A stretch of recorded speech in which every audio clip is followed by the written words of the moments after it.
juniors and also seniors. My name is महजबी Bano and मेरी जो last class थी वो लिमिटिंग रिएजेंट पर ख़त्म हुई थी एंड लिमिटिंग रिएजेंट के एक क्वेश्चन मैंने करवाया था और उस पर क्लास फिनिश हुई थी। तो हम सम और क्वेश्चंस देखेंगे किस पर, लिमिटिंग रिएजेंट पे। So this is second question on based limiting reagent, that is how many litre ammonia will be obtained from reaction between 11.2 liter H2 gas, 8 STP and 28 gram nitrogen. So reaction किसके बीच में हो रही है, nitrogen gas and hydrogen gas gives ammonia. ये हमेशा ऐसा होता है कि नाइट्रोजन और हाइड्रोजन आपस में मिलकर क्या देते हैं, अमोनिया देते हैं। और ये इनऑर्गेनिक में हैबर प्रोसेस भी आता है, राइट, हैबर प्रोसेस आता है इनऑर्गेनिक में।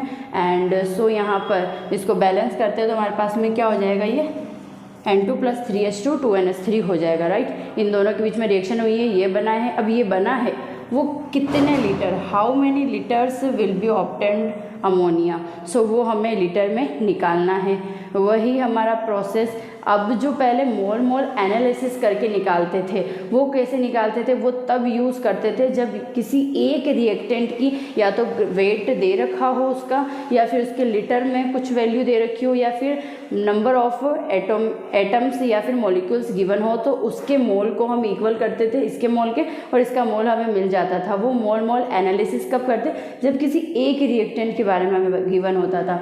बट अब यहाँ पर दो रिएक्टेंट का एक साथ गिवन है, तब हमें किसी एक रिएक्टेंट को लेना होगा इसको डिटरमाइन करने के लिए। एंड तब हम मोल एनालिसिस यूज़ ना करके उस समय हम यूज़ करते हैं हमारे पास में वही लिमिटिंग रिएजेंट का कॉन्सेप्ट के कौन सा इन रिएक्टेंट्स में से लिमिटिंग रिएजेंट है जो डिटरमाइन करेगा कि NH3 कितने लीटर हमें ऑब्टेंड होगा, राइट। N2 की बात करें, स्टोइकियोमेट्रिक कोफिशिएंट की बात करें, N2 का 1 है, इसका 3 है, राइट, एंड इसका क्या है 2 है। अगर मोल्स की बात करें तो मोल्स में N2 गिवन वेट कितना है 28 अपॉन इसका जो हमारे पास में मॉलिक्यूलर वेट होता है, बिकॉज ये गैस है तो मॉलिक्यूलर वेट हो गया, कितना होता है वो भी 28 होता है। सो मोल कितना आ गया हमारे पास में 1 आ गया। इसकी बात करें, इसके मोल की बात करें तो बिकॉज STP पे है, H2 गैस है और 11.2 लीटर है, लीटर्स में दे रखा है। मोल का वेट अपॉन मॉलिक्यूलर वेट वाला फॉर्मूला यूज़ ना लेकर के लीटर वाला लेंगे, जो कि क्या होता है given volume that is 11.2 and upon में क्या होता है 1 मोल का वॉल्यूम, जो कि कितना होता है 22.4। सो इसके मोल आ गए हमारे पास में कितना, हाफ मोल। अब लिमिटिंग रिएजेंट कौन होगा, कैसे पता करते हैं, मोल अपॉन स्टोइकियोमेट्रिक कोफिशिएंट का रेशियो जिसके लिए कम आए वही क्या होता है लिमिटिंग रिएजेंट होता है। Mole upon limiting reagent will be equal to 1, mole upon limiting reagent will be equal to 1/6। So इन दोनों में से कौन लोअर क्वांटिटी में अमाउंट है, वो है हमारे पास में 1/6। तो लिमिटिंग रिएजेंट कौन हुआ, हाइड्रोजन, यानी हाइड्रोजन डिटरमाइन करेगा कि कितना लीटर NH3 बनेगा। और वो ये कहता है कि अगर इसके 3 पार्ट लिए जाए तो हमेशा इसके क्या बनेंगे 2 पार्ट्स बनेंगे, राइट। सो इस क्वेश्चन को मिटा के रफ करके हम आगे करते हैं इसको।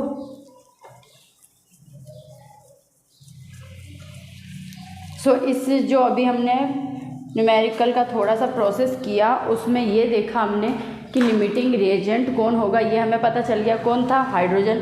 सो हाइड्रोजन कितना होता है 3H2 गिवन 2NH3, राइट।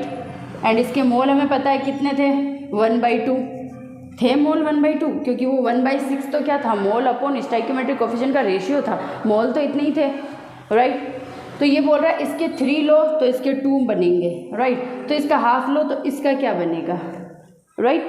सो हम ये प्रोसेस देखते हैं ना कि अगर इसका 3 लेते हैं तो इसका 2 बनता है, एक सिंपल 6 की मैथ है। इसका 3 लेंगे तो इसका 2 बनेगा, इसके हाफ मोल लेंगे तो इसका कितना बनेगा 2/3 मल्टीप्लाई बाई 1/2। सो 2 से 2 कैंसिल आउट हो गया तो 1/3 मोल किसके मिलेंगे हमें NH3 के। जब इसके 3 मोल लिए जाते हैं तब इसके 2 मोल बनते हैं, तो इसका हाफ मोल लेने पर इसके कितने मोल बनेंगे वो हो गया ये। और उसके लिए हमने 6 की एक सिंपल मैथ यूज़ की और वो क्या है, अगर इसके 3 ले तो इसके 2, इसके हाफ मोल लेंगे तो इसके कितने होंगे, जैसे अपन छोटी क्लासों में करते थे, इसके पास 50 पेन है, इसके पास 10 पेन है, इस अकॉर्डिंग जो क्वेश्चन करते थे वैसे ही ये क्वेश्चन है कि इसके 3 मोल से इसके 2 मोल बनते, तो इसके हाफ मोल से इसके कितने मोल बनेंगे 2/3 इंटू 1/2, सो उससे क्या आ जाएगा 1/3, यानी इसके मोल हमारे पास में आ गए क्या 1/3।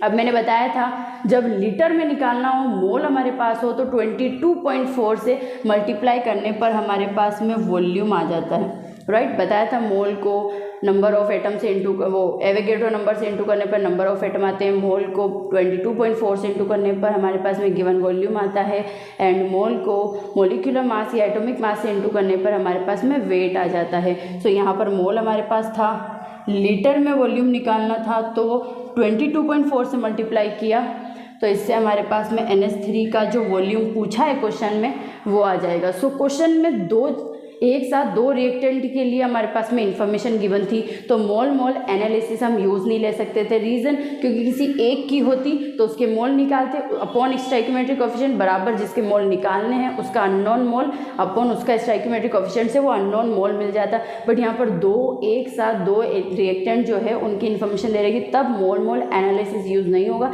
एंड देन हम यूज़ करेंगे क्या लिमिटिंग रिएजेंट का प्रोसेस। सो लिमिटिंग रिएजेंट हमने देखा था कि मोल अपॉन स्टोइकियोमेट्रिक कोएफिशिएंट, पहले हमने दोनों के मोल निकाले, अलग अलग फॉर्मूले लगाए बिकॉज ये लीटर में और वो वेट में, इसलिए फिर दोनों के मोल आ गए, अपॉन स्टोइकियोमेट्रिक कोएफिशिएंट करने से हमें लिमिटिंग रिएजेंट का पता चला, एंड देन हमने हाइड्रोजन से कितना NH3 लीटर में हमें ऑब्टेन होगा वो हमने यहाँ पर डिटरमाइन किया, राइट। सो उससे आंसर आ जाएगा, सॉल्व कर लीजिएगा। पर जो ये नेक्स्ट क्वेश्चन मैं बता रही हूँ ये NCERT का ही एक सिंपल क्वेश्चन है, बट बिकॉज हम न्यूमेरिकल जो अलग मैथमेटिक फॉर्म में होते हैं उनमें रह जाते हैं, और ऐसे इजी क्वेश्चन जो NCERT में गिवन है उनको भी छोड़ देते हैं, जिसका सबसे बड़ा लॉस होता है नीट के एस्पिरेंट्स को, बिकॉज वो कम्प्लीटली NCERT पे बेस्ड सिलेबस होता है। सो ये क्वेश्चन उसके अंदर ही है, वही लिमिटिंग रिएजेंट पर बेस्ड है, बिकॉज दो की इन्फॉर्मेशन एक साथ दे रखी है, और जब दो की इन्फॉर्मेशन एक साथ दे रखी होती है तो हम मोल मोल एनालिसिस यूज़ नहीं करते हैं। लिमिटिंग रिएजेंट के बेस्ड पर प्रोडक्ट कितना बनेगा, चाहे वेट चाहे लीटर, एंड ऑल्सो या फिर वो नंबर ऑफ एटम्स में हो, राइट। सो सबसे पहले हमने रिएक्शन देख ली, reaction will be balance, right. So reaction जब बैलेंस है तो हमारे पास में जो ये आगे स्टोइकियोमेट्रिक कोएफिशिएंट दे रखे, वो जो नंबर दे रखे होंगे वो किसके इक्वल होंगे, स्टोइकियोमेट्रिक कोएफिशिएंट के इक्वल होंगे। सो अब इस रिएक्शन के अकॉर्डिंग हम देखते हैं, सबसे पहले A2 के मोल निकालते हैं। मोल ऑफ A2 तीन फॉर्मूले होते हैं, एक तो लीटर के लिए गिवन वॉल्यूम अपॉन 22.4, एक वेट के लिए given weight upon molecular mass and also atomic mass, फिर आता है हमारे पास में third given number of atoms upon Avogadro number. So हमारे पास में A2 के मोल फाइंड आउट करें। A2 की बात करें, A2 के A के फॉर्म में 100 एटम है, हमें A2 के निकालने ना कि A के निकालने, तो A के है गिवन 100 एटम, तो A2 यानी मोलिक्यूल कितने होंगे 50 हो जाएंगे। एटम 100 है और वो A2 फॉर्म में आने पर मॉलिक्यूल बनाता है, तो कितने मॉलिक्यूल हो जाएंगे इसके 50। सो हमारे पास में given molecules of A2 upon 50, sorry ऊपर 50 आ गया और नीचे एवोगैड्रो नंबर, ये इसके मोल हो गए। अगर मोल ऑफ B2 की बात करें, गिवन मॉलिक्यूल्स ऑफ B2, अब मॉलिक्यूल्स दिया वो भी B2 का, तब हम 20 एज वेल एज यूज़ कर लेंगे ऐसे के ऐसा ही।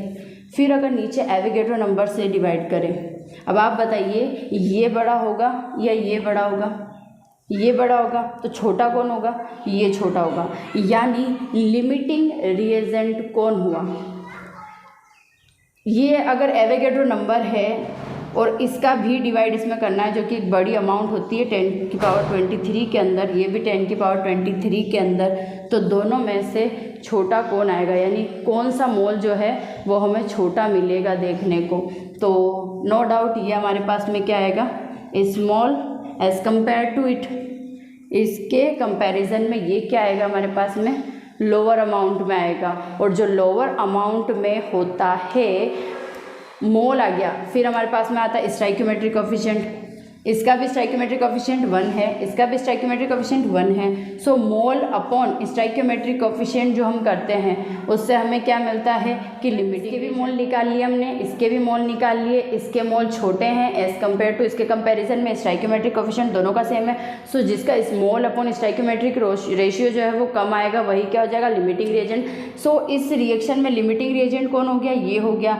और लिमिटिंग जो रिएजेंट होता है वही डिटरमाइन करता है कि AB कितना ऑब्टेन होएगा, चाहे वो वेट हो, लेटर हो या फिर number of atom and also molecules हो।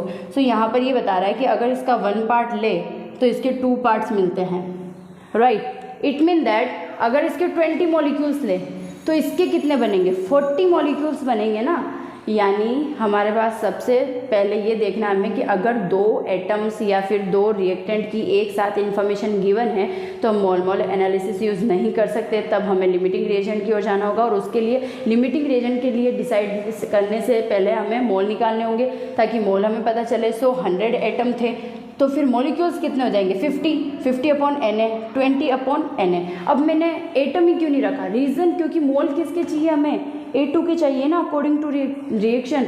सो हमारे पास में यहाँ पर 50 अपॉन Na, ये भी हो गया, कम ये आ रहा है। सो ये लिमिटिंग रिएजेंट हो जाएगा। सो ये हो गया हमारे पास में लिमिटिंग रिएजेंट। सो ये डिसाइड करेगा कि कितने मॉलिक्यूल्स ऑफ AB बनेंगे। और ये बोल रहा है कि जितना मेरा लोगे उसका डबल AB बनेगा।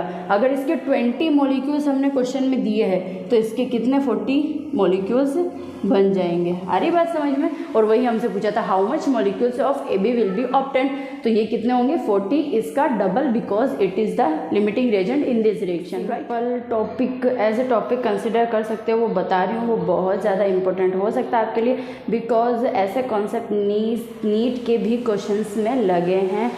बाय द वे 2016 में जो क्वेश्चन आया उसमें भी ये जो प्रोसेस मैं बता रही हूँ वो बहुत ज़्यादा इंपॉर्टेंट रोल प्ले करता है। अदरवाइज़ उस क्वेश्चन को भी हम नहीं कर सकते अगर ये प्रोसेस हमें नहीं पता, ये जो मेथड है वो नहीं पता हो। लाइक मैंने स्टार्टिंग में फर्स्ट जो क्लास ली थी उसमें बार बार यही मैंने इस पे ही फोकस किया था। 1 मोल हमेशा अगर हमारे पास में एटम है तो उसका एटॉमिक मास बताएगा, और अगर वो मॉलिक्यूल है तो 1 मोल उसका हमेशा मॉलिक्यूलर मास बताएगा। जैसे हमारे पास में कोई एटम है X और बोला है कि जब ये 0.1 मोल लिया जाता है तब इसका जो वेट होता है वो 10 ग्राम होता है। और क्वेश्चन में एक सिंपल ही पूछ लिया जाए कि बताइए इसका एटॉमिक मास क्या होगा, और हम सोचते रह जाए यार मतलब इसका 0.1 मोल का कुछ वेट दे रखा है और हमसे पूछ रहे एटॉमिक मास क्या होगा, क्या इसका कोई फॉर्मूला होता है जो हम निकाल देंगे। बट ऐसा नहीं है। मैंने क्या बोला 0.1 दे रखा है, लेकिन मैंने ये भी तो बोला कि 1 मोल जो होता है वो हमेशा अगर कोई एटम हमारे पास है तो उस एटम का एटॉमिक मास देता है, अगर मॉलिक्यूल है और उसका 1 मोल ले रहे तो वो उसका मॉलिक्यूलर मास देगा। जैसे यहाँ पर 0.1 मोल ऑफ X जो कि एक एटम है वो लिया हमने तो ये 10 ग्राम आ रहा है वेट। अगर इसका 1 मोल ले ले तब ये 10 किस में चेंज हो जाएगा 100 ग्राम में, एंड 100 ग्राम ही क्या हो जाएगा atomic mass of X, right. 0.1 मोल लेने पर X का वेट आता है 10 ग्राम, तो 1 मोल लेने पर X का वेट कितना आएगा 10 अपॉन 0.1 इंटू 1। सो ये कितना आ जाएगा 100 के इक्वल हो जाएगा। तो 100 ग्राम क्या हो जाएगा एटॉमिक मास ऑफ X हो जाएगा, राइट। वही अगर एक मॉलिक्यूल लूँ और बोलूँ कि 0.05 मोल X2Y3 कोई मॉलिक्यूल है, उसका वेट है हमारे पास में 9 ग्राम, तो बताइए इसका मोलिक्यूलर मास क्या होगा, राइट। ग्राम मोलिक्यूलर मास GMM क्या होगा, राइट। वो अगर हमसे क्वेश्चन पूछ दिया जाए तो हम क्या लगाएंगे, कोई फॉर्मूला होता है क्या, नहीं। फिर से वही प्रोसेस, ये 0.05 मोल का इतना ग्राम है, अगर हम इसको चेंज कर दे 1 मोल में तो 1 मोल इस मॉलिक्यूल का मॉलिक्यूलर मास ही देगा। वही सिंपल 6th मैथ लगानी हमें 0.05 मोल का अगर मास हमारे पास में 9 ग्राम है तो जो 1 मोल होगा उसका वेट कितना होगा 9 अपन 0.05 इंटू 1, जिससे क्या आ जाएगा हमारे पास में ये डबल ही आ जाएगा। तो ये कितना हो जाएगा 180 gram molecular mass of X2Y3, यानी कि जितना मोल दे रखा है उसका वेट दे रखा है, हमें तो 1 मोल चाहिए ना, 1 मोल से हम उसका एटॉमिक वेट भी निकाल सकते हैं और उसका मॉलिक्यूलर मास भी निकाल सकते हैं। तो यहाँ से जो इम्पोर्टेंट बात हमें पता चल रही है वो ये है कि 1 मोल अगर कोई एटम है तो हमेशा उसका एटॉमिक मास बताता है, वही 1 मोल अगर कोई मॉलिक्यूल है तो उसका हमेशा मॉलिक्यूलर मास ही बताता है, राइट। जैसे सोडियम की बात करें, सोडियम का 1 मोल किसके इक्वल होगा, 23 ग्राम के, बिकॉज सोडियम एक एटम है और उसका 1 मोल लेंगे तो वो 1 मोल उसका एटॉमिक मास बताएगा जो कि 23 ग्राम होता है। वही सोडियम ना लेकर अगर हम ले H2SO4 जो कि एक मॉलिक्यूल है और उसी मॉलिक्यूल का हम 1 मोल ले तो वो किसके इक्वल होगा, 98 ग्राम के, क्योंकि ये मॉलिक्यूल है और जो 1 मोल हमने लिया है इस मॉलिक्यूल का तो ये 1 मोल इस मॉलिक्यूल का मॉलिक्यूलर मास ही शो करेगा जो कितना होता है 98 gram. That is the most important topic in here. यही नए NCERT कॉन्सेप्ट की बात अगर हम करें तो वो है हमारे पास में क्या, 2 तरह के फॉर्मूले होते हैं। एक तो हमारे पास में होता है क्या, मॉलिक्यूलर फार्मूला, एक मॉलिक्यूलर फार्मूला होता है और दूसरा हमारे पास में होता है एक एम्पेरिकल फार्मूला। क्या डिफरेंट है दोनों में, एम्पेरिकल फार्मूला, राइट। अगर हम डिफरेंट की बात करें तो क्या डिफरेंट है दोनों में, मॉलिक्यूलर फार्मूला लाइक अगर मैं ग्लूकोज का फार्मूला लिखूँ C6H12O6, वही ग्लूकोज को अगर मैं बिल्कुल सिंपल रेशियो में लाऊं यानी 6 के टेबल से अगर इसको मैं डिवाइड करूं तो ये कितना हो जाएगा, 6 ओनली फॉर C, H हो जाएगा H2 और O हो जाएगा सिंपल O। ये क्या है, इसका सबसे सिंपल रेशियो। अब इससे ज़्यादा और सिंपल इसको नहीं कर सकते कि C½ H3/2 ऐसा कुछ नहीं, ये सबसे सिंपल रेशियो है इसका। यानी किसी भी मॉलिक्यूल का जो मेन फार्मूला होता है उसको तो उसका मॉलिक्यूलर फार्मूला कहते हैं और उसका सबसे सिंपलेस्ट रेशियो में जो फार्मूला आ सकता है उसे हम क्या कहते हैं, एम्पेरिकल फार्मूला। सो हमें अगर मॉलिक्यूलर फार्मूला फाइंड आउट करना है तो क्या करना होगा, n इंटू एम्पेरिकल फार्मूला करना होगा। अब आता है कि ये n क्या है, n वो नंबर है जिससे अगर मल्टीप्लाई करें एम्पेरिकल फार्मूला को तो मॉलिक्यूलर फार्मूला मिल जाएगा। लाइक यहाँ पर वो क्या है, यहाँ पर n की वैल्यू है 6, अगर 6 से इंटू करें तो अगेन ही हो जाएगा C6H12 एंड O6, तो ये n यहाँ पर कितना हो गया 6। अगर बात करें हम ग्लूकोज की तो ये होता है डिफरेंट, एक मॉलिक्यूलर फार्मूला और एक एम्पेरिकल फार्मूला में जिसमें ये n आता है, राइट। अब इस पर बेस्ड हम क्वेश्चंस करेंगे, फार्मूला और एम्पेरिकल फार्मूला पर बेस्ड क्वेश्चंस जो हम देखते हैं। फर्स्ट इज 2 एटम्स, कोई 2 एटम है X एंड Y कंबाइन होते हैं और फॉर्मेशन करते हैं एक मॉलिक्यूल का। उस मॉलिक्यूल का मास हमें दे रखा है कितना, 240, यानी कोई मॉलिक्यूल है हमारे पास में, उसका मॉलिक्यूलर मास हमें गिवन है क्वेश्चन में कितना, 240 ग्राम पर मोल गिवन है, राइट, ग्राम पर मोल गिवन है। और अगर वही X और Y जो है उनका सेम अमाउंट, यानी जो जितने ग्राम ये उतने ही ग्राम ये, has the same amount in molecule and atomic mass, जो हमारे पास में ये मॉलिक्यूल है जिसका मॉलिक्यूलर मास हमें इतना दे रखा है उसके अंदर पार्टिसिपेशन X का भी होगा Y का भी होगा और दोनों का वेट इक्वल हो, यानी जो वेट क्वेश्चन में गिवन होता है अपॉन हम उसका मॉलिक्यूलर मास या एटॉमिक मास लिखकर और मोल निकालते हैं, तो जो ऊपर वेट गिवन होता है वो अमाउंट दोनों का क्या है, सेम इन मॉलिक्यूल, राइट। और दोनों के एटॉमिक मास हमें दे रखे, X का तो है 30, Y का है 20, तब हमें मॉलिक्यूलर फार्मूला याद करना। मैंने अभी क्वेश्चन में उधर टॉपिक बताया था, तब बताया था कि मॉलिक्यूलर फार्मूला जो है उस वो इक्वल होता है किसके, n इंटू एम्पेरिकल फार्मूला। ये मैंने एक इन्फॉर्मेशन तो दी थी, बट सेकेंड इन्फॉर्मेशन जो अब मैं यहाँ बता रही हूँ कि n कैसे फाइंड आउट करे, राइट।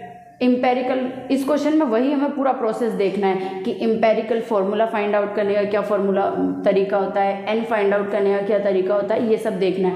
एन कैसे निकालते हैं, एन निकालते हैं मॉलिक्यूलर मास अपॉन एम्पेरिकल मास, यानी मॉलिक्यूलर मास तो हमें गिवन है, कुछ भी करके अगर हमें एम्पेरिकल फार्मूला मिल जाए, जैसे एग्जांपल के तौर पे अगर CH2O आता है हमारे पास में क्या, एम्पेरिकल फार्मूला, उस एम्पेरिकल फार्मूला का हम क्या निकालेंगे, एम्पेरिकल मास निकालेंगे, राइट। और वही एम्पेरिकल मास का यूज़ यहाँ करेंगे, उससे हमें n मिलेगा। और एम्पेरिकल फार्मूला तो पहले ही आ चुका है, तभी तो हमने एम्पेरिकल मास निकाला, तो वो हमारे पास में पहले है। और n जो है वो मॉलिक्यूलर मास, और एम्पेरिकल फार्मूला जो हमारे पास आएगा उसका मास लिख के हम n भी निकालेंगे। तो जो क्वेश्चन में पूछा है मॉलिक्यूलर फार्मूला क्या होगा वो हमें मिल जाएगा। सो करते हैं, लेट्स स्टार्ट दिस क्वेश्चन के लिए ये डिस्कस कर लिया है कि हमें मॉलिक्यूलर फार्मूला निकालना है और कैसे निकालना है। अब हम उसी को निकालते हैं, स्टेप बाय स्टेप करते हैं। तो इसमें फर्स्ट स्टेप होगा हमारे पास में कि हम मोल निकालें, किसके, एक्स एंड वाई के, राइट।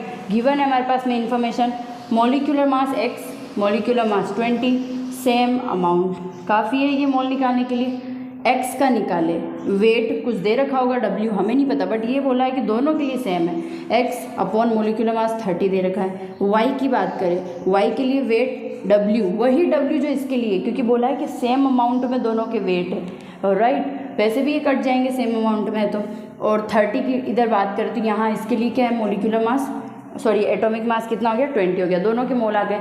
फिर इंपेरिकल फार्मूला ज्ञात करने के लिए सेकंड स्टेप होता है, फर्स्ट स्टेप। ये स्टेप हमें रटे हुए होने चाहिए ताकि इस क्वेश्चन को कर पाए, बिकॉज इनके एक प्रोसेस के स्टेप होते हैं। इन जो इंपेरिकल और मॉलिक्यूलर फार्मूले फाइंड आउट करने के जो वो फार्मूले होते हैं, वो ऐसा कोई फिक्स नहीं है कि ये फार्मूला लगा दिया और ये भी आ गया, ये भी आ गया। इनके एक स्टेप होते हैं। And the first step is mole find out करना। एक्स का भी मोल निकाला, वाई का भी मोल निकाला। सेकेंड स्टेप, दोनों में से छोटा कौन है, ये छोटा है या ये छोटा है।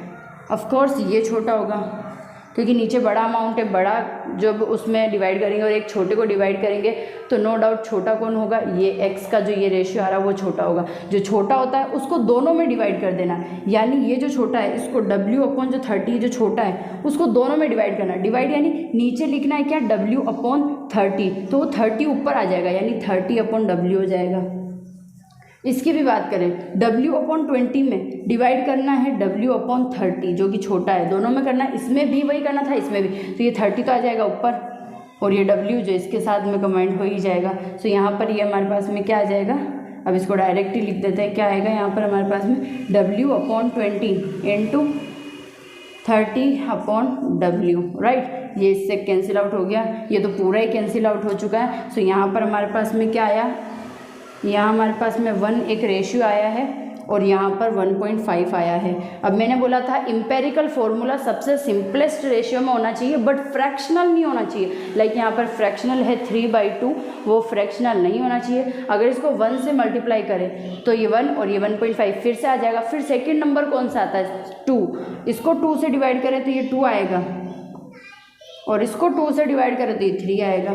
ये पॉसिबल है, ये इंपेरिकल फार्मूला पॉसिबल है कि x तो कितना आएगा 2 और y कितना आएगा 3।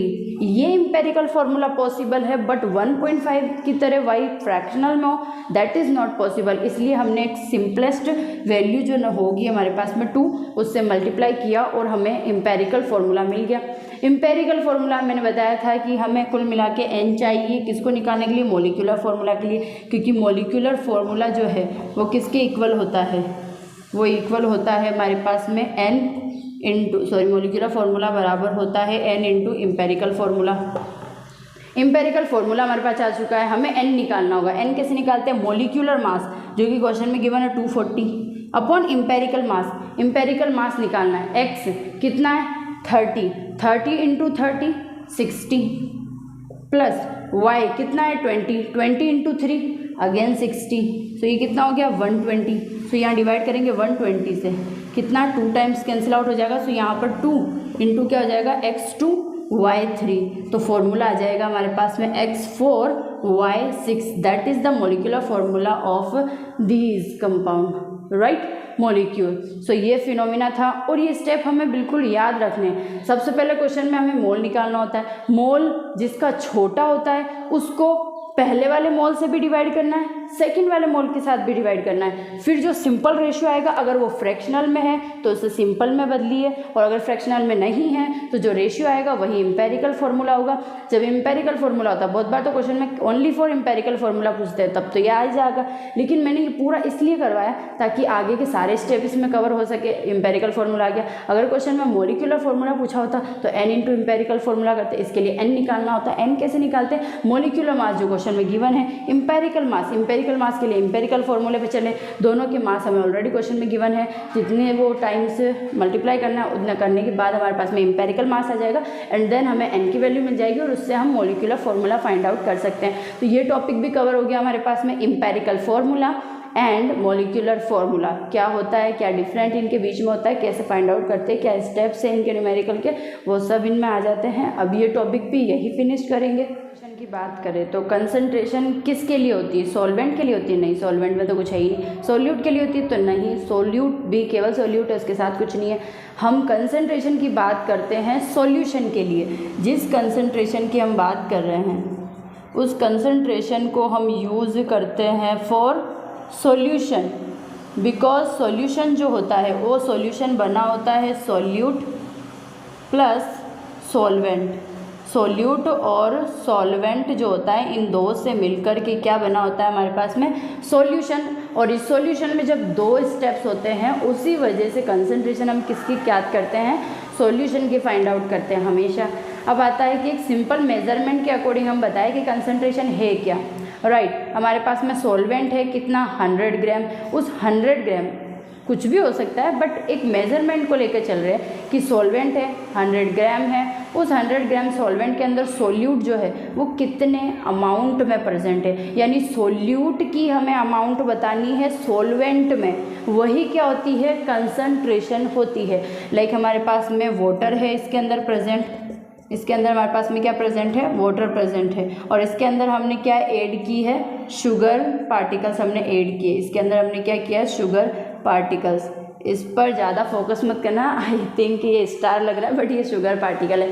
तो शुगर पार्टिकल हमने किस में ऐड किए हैं, वाटर में ऐड किए हैं। और हमें पता है दोनों मिलकर हमेशा क्या बनाते हैं, होमोजीनस मिक्सचर बनाते हैं। होमोजीनस मिक्सचर क्या होता है, होमोजीनस मिक्सचर का मतलब, होमोजीनस मिक्सचर का मतलब है एक दूसरे में दोनों का डिज़ोल्व हो जाना पूरी तरह से।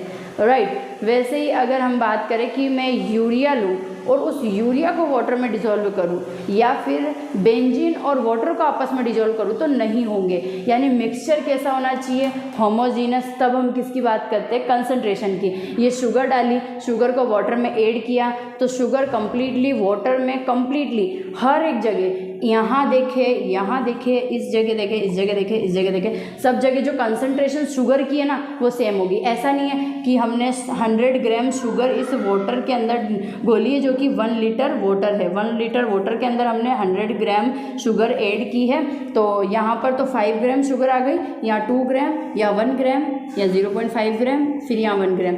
ऐसे इस तरह से डिस्ट्रीब्यूशन शुगर का वाटर में नहीं होगा। होमोजीनस मिक्सचर का मतलब ही यही है, एक बार आपने सोल्यूट को सॉल्वेंट में डिसॉल्व कर दिया और जो सॉल्यूशन बन चुका है उस सॉल्यूशन में जो सोल्यूट है उसका डिस्ट्रीब्यूशन पूरे सॉल्वेंट में बिल्कुल इक्वल होगा, बिल्कुल एक जैसा होगा। यानी अगर यहाँ 1 ग्राम, यहाँ 1 पूरे सोल्यूट के अंदर जो पूरे सॉल्वेंट के अंदर जो सोल्यूट है उसका डिस्ट्रीब्यूशन इक्वल होगा, उसको हम होमोजीनस मिक्सचर कहते हैं। और जब मिक्सचर होमोजीनस हो तो उसके लिए हम कंसंट्रेशन की बात करते हैं। और कंसंट्रेशन बताती है, कंसंट्रेशन इसलिए आता है, वो बताता है कि सोल्यूट जो हमने लिया है वो सॉल्वेंट में कितना प्रेजेंट है। यानी वो सोल्यूट का अमाउंट नहीं बताता, सॉरी सॉल्वेंट का नहीं बताता, ओनली फॉर सोल्यूट का ही अमाउंट बताता है। कंसंट्रेशन सोल्यूट के अमाउंट को फाइंड आउट करने के लिए की जाती है। सो अब हम इसमें बहुत सारे स्टेप्स आएंगे ही, मोलिलिटी, मोलरिटी जो भी है। सो हम पहले परसेंटाइल की बात कर ले, W/W, W/V, V/V परसेंटाइल, इन सब की बात कर ले। कंसंट्रेशन के स्टेप्स में सबसे पहले परसेंटाइल की बात करें तो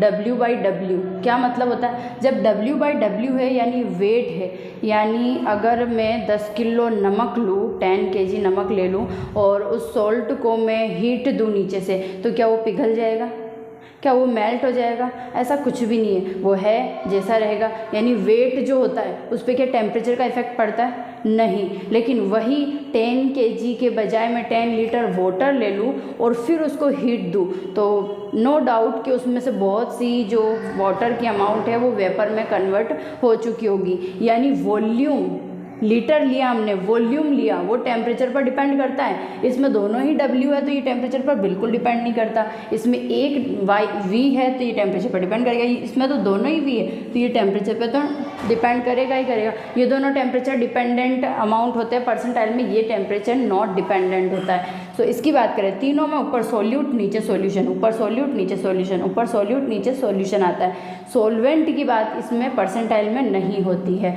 टोटल में सोल्यूट कितना है, टोटल में सोल्यूट कितना है, सॉल्यूशन तो नेट होता है, नेट में सोल्यूट कितना है। मैंने तो यही तो बताया था कि कंसंट्रेशन बताता क्या, वो सॉल्वेंट का अमाउंट नहीं बताता, वो ये बताता है कि सॉल्वेंट में कितना सोल्यूट है, तो सोल्यूट ही तो प्रेजेंट होता है, तो सोल्यूट कितने में, नेट यानी सॉल्यूशन में, वो है ये।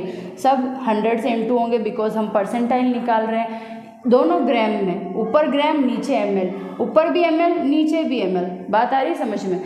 डिपेंड करता है ये क्या है, राइट। वेट ग्राम, ये भी ग्राम बट नीचे ml, ऊपर भी ml नीचे भी ml।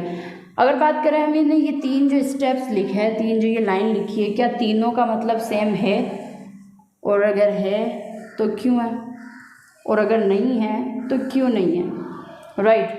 एक जगह मैंने लिखा है कि एक सॉल्यूशन मैंने लिया है उसमें 10 ग्राम ग्लूकोज प्रेजेंट है। अगला मैंने लिया है कि एक सॉल्यूशन है, ये सॉल्यूशन ग्राम में था, क्योंकि दोनों ही ग्राम है तो आपस में मिलकर सॉल्यूशन को एक चमत्कार तो हो नहीं जाएगा कि सॉल्यूशन जो है वो लीटर में आ जाए। वेट मिलकर कैसे लीटर में बदल सकते हैं, राइट, या फिर ml में बदल सकते हैं। यहाँ पर जो सॉल्यूशन था वो ml में था, राइट, सॉल्यूशन क्या था, ml में था। और बोला है मैंने कि 10 ग्राम अब ग्लूकोज जो है वो सॉल्यूशन बना रही है, और यहाँ बोला 10 ml ग्लूकोज इस सॉल्यूशन में डिजोल्व है। यहाँ पर 10 ग्राम ग्लूकोज इसमें डिजोल्व है, और इसमें 10 ग्राम ग्लूकोज सॉल्यूशन में जो खुद ग्राम में उसमें डिजोल्व है। तो क्या तीनों का मतलब सेम है? क्या अगर मैं यहाँ बात करूँ कि यहाँ अगर 100 ग्राम सॉल्यूशन हमारे पास में है, क्योंकि परसेंटाइल है और परसेंटाइल हमेशा हम 100 के अंदर कवर करके चलते हैं। अगर सॉल्यूशन यहाँ 100 ग्राम हुआ और यहाँ गिवन है कि 10 ग्राम क्या है, ग्लूकोज, तो क्या 90 ग्राम सॉल्वेंट होगा? ऑफ कोर्स होगा, क्योंकि ये भी ग्राम में, ये भी ग्राम में, सॉल्यूशन भी ग्राम, सोल्यूट भी ग्राम, इसका मतलब सॉल्वेंट भी क्या था, ग्राम में। यानी शक्कर और नमक, शक्कर शुगर जो है वो ज़्यादा अमाउंट में ले ली, मोर अमाउंट में ले ली, और जो सॉल्ट लिया वो कम अमाउंट में, तो हो गया सोल्वेंट, सोल्यूट ये हो गया, सॉल्वेंट हमारे पास में शुगर हो गई। दोनों को आपस में मिलाकर जो भी सॉल्यूशन बनाया हमने वो भी तो ग्राम में होगा। और अगर अब वापस मैं कहूँ कि इसमें कितना सॉल्ट है और कितना शुगर है, तो वही होगा जो पहले लिया था। यानी अगर 10 ग्राम ग्लूकोज लिया और उसको किसी वेट वाले सॉल्वेंट में मिलाया जो कि ग्राम में होगा, उसमें मिलाया, तो नो डाउट वो 90 होगा, क्योंकि ये 10 था और 100 टोटल कितना है नेट 100। 10 ग्राम ग्लूकोज हो गया तो 90 ग्राम क्या हो जाएगा, सॉल्वेंट। बट अगर मैं यहाँ की बात करूँ और यहाँ ऐसा बोलूँ कि सॉल्यूशन 100 ml है और 10 ग्राम ग्लूकोज है, तो 90 ml, क्योंकि सॉल्यूशन जो होता है वो उस फॉर्म में डिज़ायर होता है जिसमें सॉल्वेंट होता है। यहाँ सॉल्वेंट ग्राम में था इसलिए सॉल्यूशन ग्राम में बना, यहाँ सॉल्वेंट नो डाउट ml में रहा होगा तभी यहाँ पर सॉल्यूशन ml में आ रहा है, राइट। यानी